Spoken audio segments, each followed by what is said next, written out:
చూడండి, రాధికని మీరు తీసుకురావాలి, లేదంటే తను ఎక్కడుందో చెప్పాలి.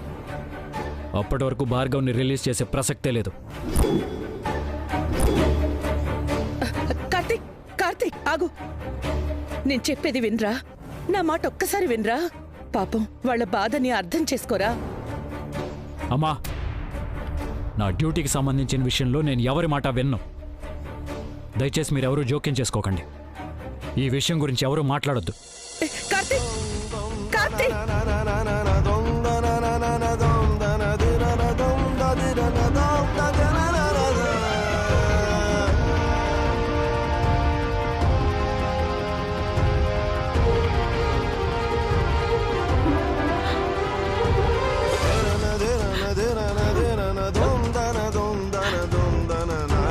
చెల్లెమ్మా, కార్తిక్ వినట్లేదని మీరేం బాధపడకండి.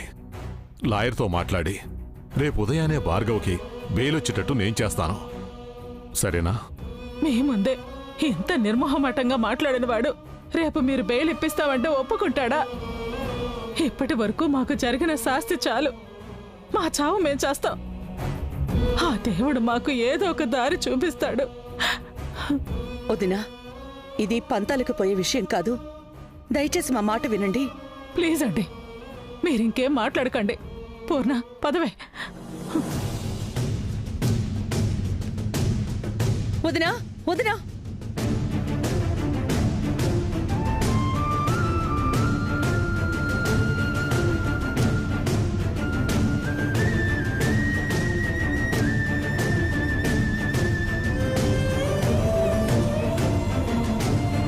ధర్మ, వాళ్ళు బాధలో అలా మాట్లాడుతున్నారు. నువ్వు ఒకసారి లాయర్కి ఫోన్ చేసి బెయిల్ గురించి మాట్లాడు. అలాగేనండి.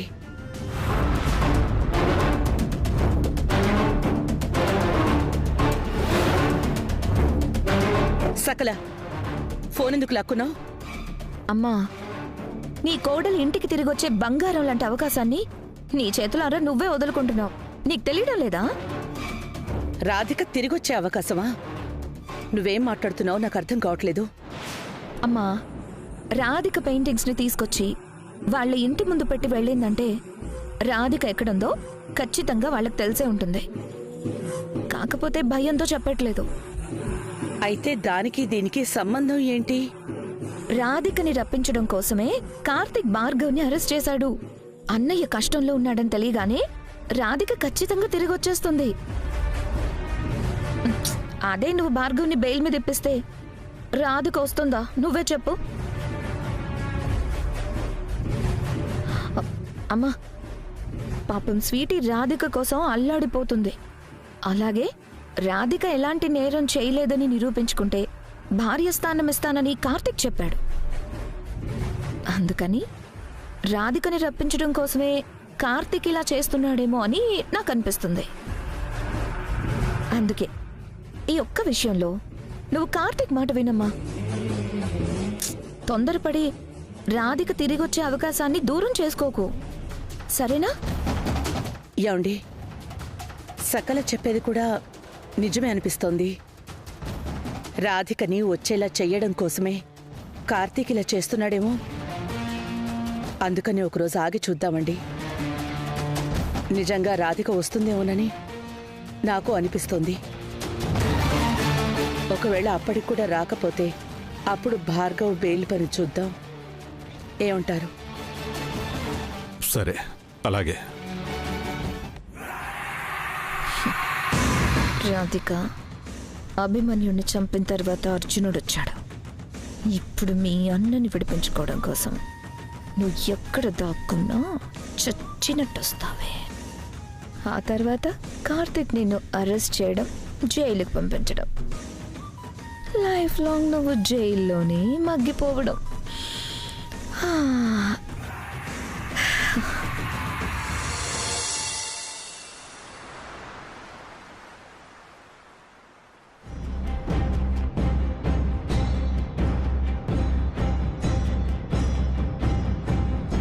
నీ చెల్లెలు వచ్చేంత వరకు నిన్ను వదిలిపెట్టను. నీ చెల్లెలు వచ్చి పోలీస్ స్టేషన్లో లొంగిపోయేంత వరకు సెల్లోనే ఉంటావు.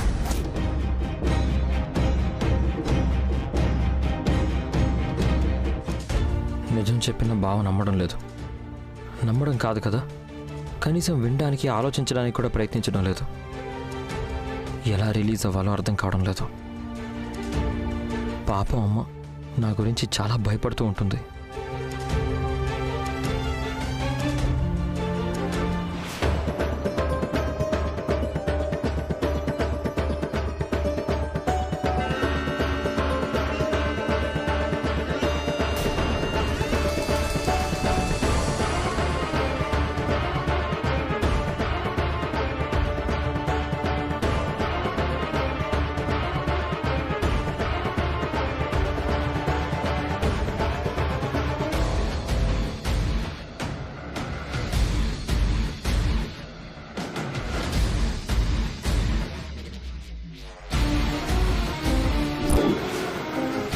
ఏంటివి? Bail papers. ఎవరికి? భార్గవ్కి. పాత సినిమాలు ఎక్కువగా చూస్తుంటారా? ఇక్కడ జరుగుతున్న విషయం ఏంటి? నువ్వు మాట్లాడుతున్న మాటలేంటి? పాత సినిమాలో లాగా పేపర్స్ని టేబుల్ మీద విసిరేస్తుంటేను. మా అబ్బాయిని అన్యాయంగా అరెస్ట్ చేసిందే కాకుండా రిలీజ్ చేయమని అడుగుతుంటే ఇలా వెటకారంగా మాట్లాడతారేంటయ్యా? నా మాటలు మీకు వెటకారంగా ఉన్నాయా? మీ కూతురు మీ కుటుంబం చేసిన మోసానికి, నమ్మక ద్రోహానికి నేను ఎంత బాధపడుతున్నానో, ఎంత కోపంగా ఉన్నానో నాకు తెలుసు. మామూలుగా అయితే మీ కూతురు గురించి మీకు కూడా తెలుసు కాబట్టి మిమ్మల్ని కూడా అరెస్ట్ చేయాలి. కానీ మీ పరిస్థితి చూసి జాలిపడి వదిలేస్తున్నాను. మాటలు ఆపి ఫస్ట్ భార్గవ్ని రిలీజ్ చేయండి మిస్టర్ కార్తిక్ కృష్ణ.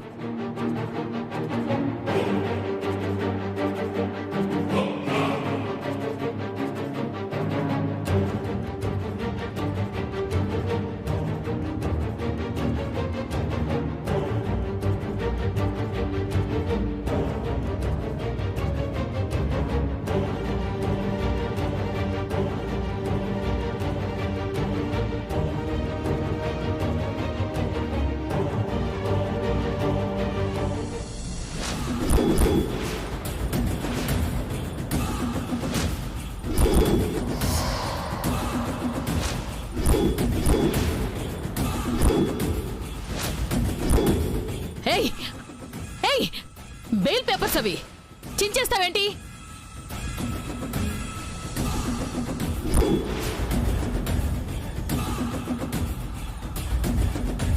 రాధిక వచ్చి పోలీస్ స్టేషన్లో లొంగిపోయేంత వరకు భార్గవ్ని రిలీజ్ చేయను.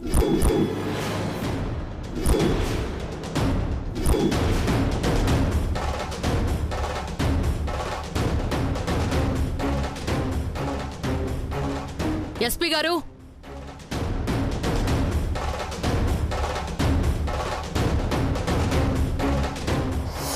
ఇతను మనసులో ఏదో పెట్టుకుని వీళ్ల మీద పగ సాధిస్తున్నాడు. బెయిల్ పేపర్స్ ఇచ్చినా సరే రిలీజ్ చెయ్యడు సార్ అని చెప్తే మీరు నమ్మలేదు కదా సార్? కళ్ళారా చూశారుగా. ఇతను పోలీసులా డ్యూటీ చేయడం లేదు, శత్రువులా కక్ష సాధింపు చేస్తున్నాడు. మరిప్పుడేమంటారు sir? What is this mister Karthik? రూల్స్ను దాటి చట్టాన్ని చేతిలోకి తీసుకుని ఎందుకు ప్రవర్తిస్తున్నావు నువ్వు? లేదు సార్, వీళ్ళు అబద్ధం చెప్తున్నారు. అందరూ కలిసి కట్టుకథ అల్లుతున్నారు. అయ్యో లేదు సార్, ఆ గురవారప్ప సాక్షిగా మేం చెప్పేది నిజం. మా రాధి గురించి మాకొక చిన్న ఆచకి కూడా తెలియదు. మా అబ్బాయిని అన్యాయంగా అరెస్ట్ చేశారు సార్. ఏంటి కార్తిక్ కృష్ణ ఇది? నీ భార్య రాధిక ఎక్కడుందో తెలుసుకోకుండా వాళ్ళ అన్నయ్యని అరెస్ట్ చేయడం ఏంటి? This is not correct mister Karthik Krishna. Correct sir.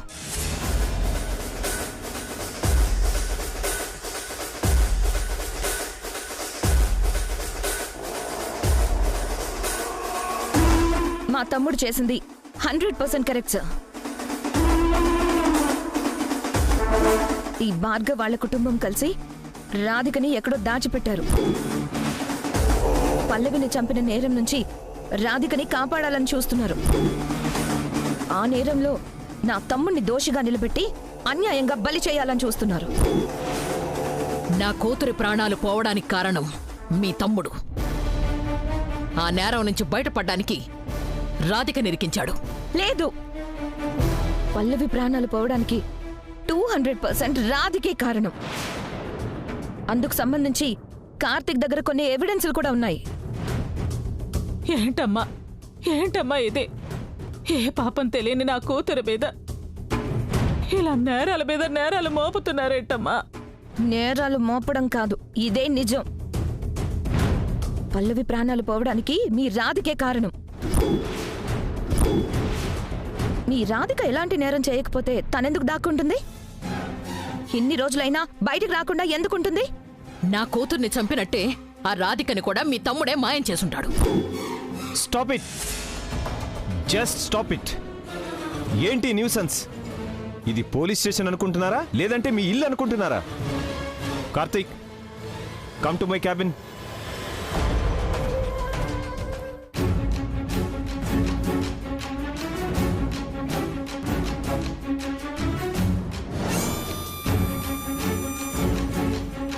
Sir, what is this mister Karthik Krishna? స్టేషన్లో మీ ఇంటి గొడవలు, పర్సనల్ విషయాలు ఏంటి? సారీ సార్, రాధిక ఎక్కడున్నా బయటికి రావడం కోసమే నేను భార్గవ్ని అరెస్ట్ చేశాను సార్. ఇందులో వ్యక్తిగత ద్వేషాలు కానీ పర్సనల్ ఎజెండా లాంటివి ఏం లేవు సార్. అతను అరెస్ట్ చేస్తే రాధిక వస్తుందని గ్యారంటీ ఏంటి? ఐఎమ్ షూర్ సార్, తప్పకుండా వస్తుంది. తన కుటుంబం ఆర్థిక సమస్యల్లో ఉంటే ఆదుకోవడానికి పెయింటింగ్స్ వేసి అమ్ముకోమని చెప్పింది. అలాంటి చిన్న చిన్న విషయాల్లోనే కుటుంబం మీద అంత శ్రద్ధ, బాధ్యత చూపించిన రాధిక తన అన్న జైల్లో ఉంటే చూస్తూ ఊరుకోదు సార్. అతన్ని విడిపించుకోవడం కోసం ఖచ్చితంగా ఇక్కడికి వస్తుంది.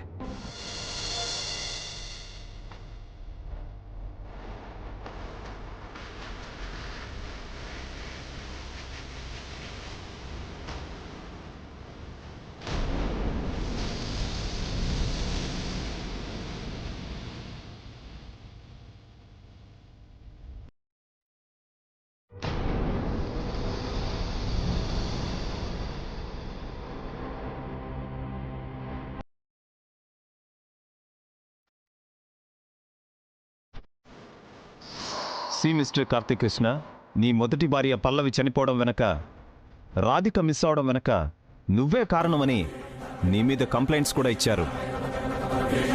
అసలైన నిందితులను పట్టుకోమని నీ గడువు కూడా ఇచ్చాను. నీకిచ్చిన గడువులోపు నువ్వు నిందితుల్ని పట్టుకోలేకపోయినా, రాధిక ఎక్కడుందో తెలుసుకోలేకపోయినా నీ మీద ఖచ్చితంగా యాక్షన్ తీసుకోవాల్సి వస్తుంది.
పోలీస్ స్టేషన్లో ఇలాంటి పరిస్థితుల్లో చూస్తుంటే చాలా బాధగా ఉంది.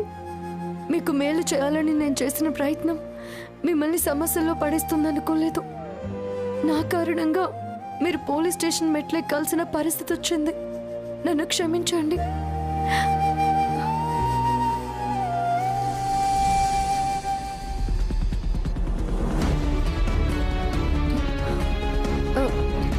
Sir sir sir sir sir sir అమ్మా అమ్మా అమ్మా, ఏం కావాలమ్మా? సారు, పెద్ద సారు.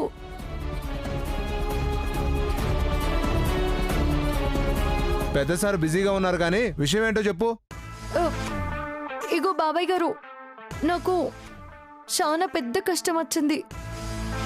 నా సమస్య మొత్తం గిల్ల రాసినను. గి ఫిర్యాదుని సార్ గారికి ఇవ్వాలి. సారు మీటింగ్లో ఉన్నారు. ఇలా ఇవ్వమ్మా, నేను ఇస్తాను. అమ్మో లేదు బాబాయ్ గారు. సరే సరే, పెద్ద సార్ గారికే ఫిర్యాదు ఇస్తాను. మధ్యలో ఎవరికి ఇయ్యను. మా బాపు లాంటోళ్ళు నా బాధని అర్థం చేసుకోండి బాబాయ్ గారు. అది కాదమ్మా, సారు చాలా ఇంపార్టెంట్ మీటింగ్లో ఉన్నారు. ఓ పెద్ద సార్ కదా, అదేనా? ఆ, మీరేనే ఉండండి, నా గోలా నేను చెప్పుకుంటాను. ఆ, ఇదిగో అమ్మాయి అమ్మాయి అమ్మాయి అమ్మాయి అమ్మాయి. పెద్ద సారు. నమస్తే సారు. నమస్తే సారు. పెద్ద సారు, చిన్న సారు ఇద్దరు ఈయనే ఉన్నారు. ఇక్కడ నా సమస్యకు పరిష్కారం అయిపోయినట్టే. ఎవరమ్మా నువ్వు? సారు నేను నారాయణ సార్. సెన్స్ ఉందా నీకు? డ్యూటీ చేస్తున్నావా నిద్రపోతున్నావా? ఇక్కడ ఒక ఇంపార్టెంట్ మీటింగ్ జరుగుతుందని తెలుసు కదా, లోపలికి ఎవరిని పంపించకూడదన్న కామన్ సెన్స్ లేదా? సారీ సార్, చెప్తున్నా వినిపించుకోకుండా ఈ అమ్మాయి హడావుడిగా లోపలికి వచ్చేసింది. ఏమ్మా, లోపలికి వెళ్ళకూడదని చెప్తున్నాను కదా, మరి ఎందుకు వచ్చి మా సార్తో నన్ను తిట్టిస్తున్నావు? నడు బయటికి, నడు బయటికి, నడు నడు. బాబాయ్ ఒక్క నిమిషం, బాబాయ్ ఒక్క నిమిషం.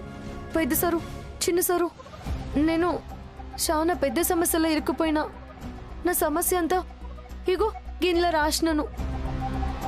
మీరు ఇప్పుడే చదివి తీసుకోవాలి సారు, లేదంటే ఇంకా సమస్య ఇంకా పెరిగిపోయి చాలా పెద్దదై కష్టాలు పడతాను. అవమానంతో బాధతో ప్రాణాలు కూడా తీసుకుంటాను. ఏమైందమ్మా? ఏంటి నీ ప్రాబ్లం?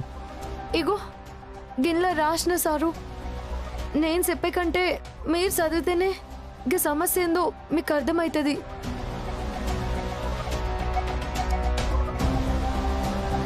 చిన్న సారు, నా ప్రాణం కంటే విలువైంది ఒకటి నాకు దూరం కాకుండా మీరే కాపాడాలి.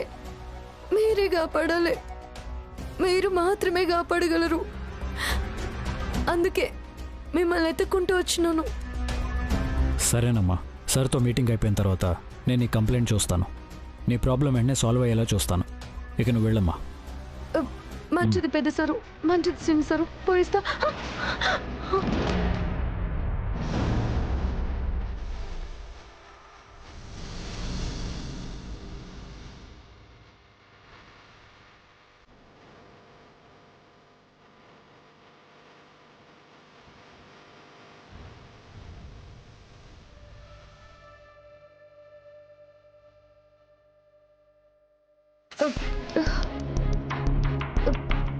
క్షమించండి సారు. సారు మర్చిపోకండి, గీ ఫిర్యాదు చదవడం అస్సలు మర్చిపోకండి. ఆలస్యం చేయకుండ్రి. మీరు చదవడం ఎంత ఆలస్యం అయితే అన్ని సమస్యలు పెరిగిపోతాయి. చాలా మంది జీవితాలు తారుమారైతాయి. మర్చిపోకండి సారు.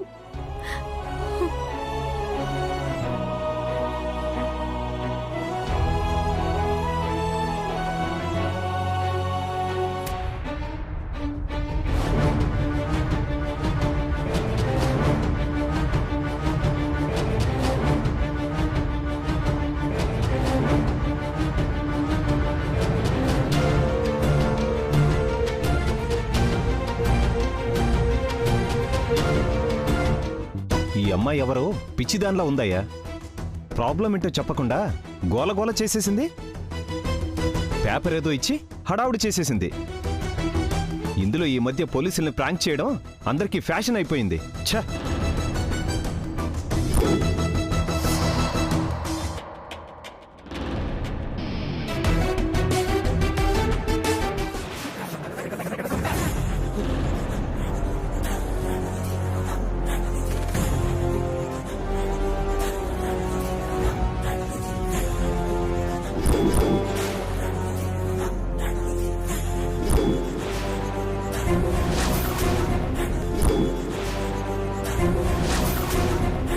సార్, ఏమైంది కార్తీక్? ఇప్పుడు వచ్చింది ఎవరో కాదు సార్, నా భార్య రాధిక. ఏంటయ్యా నువ్వనేది? అవును సార్, ఈ ఆర్ అనే డిజైన్ రాధికదే. తనే లెటర్ రాసింది. ఇప్పుడు వచ్చి వెళ్ళింది కూడా ఖచ్చితంగా రాధికే సార్. నారాయణ, ఇప్పుడు వచ్చిన అమ్మాయి ఎటు వెళ్ళింది? అటు వెళ్ళింది సార్. అటా? అవును సార్. కార్తీక్ ఏంటి ఇంత హడావిడిగా పరిగెడుతున్నాడు? ఏమై ఉంటుంది?